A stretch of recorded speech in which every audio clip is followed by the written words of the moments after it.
In 10 days, the state of Oklahoma is set to execute its first death row inmate in nearly 7 years. John Marion Grant is the first of 7, followed by Julius Jones, in line to be executed over the next several months.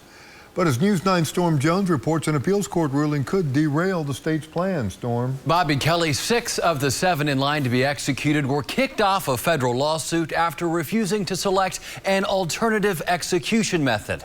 Now that paved the way for the state to set their execution dates. However, a new ruling is adding them back to the case.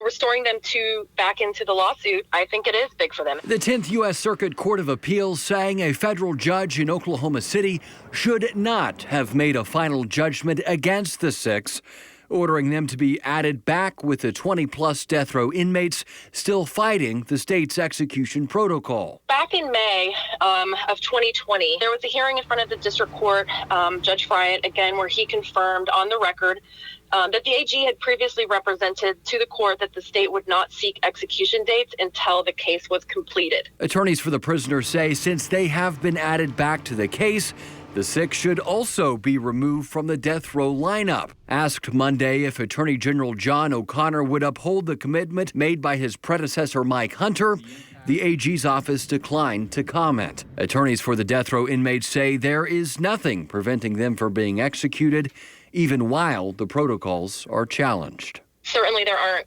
procedural hurdles, I suppose, to them scheduling these execution dates aside from this agreement. There's a lot of questions about how the state is going to carry out these executions, how they'll go.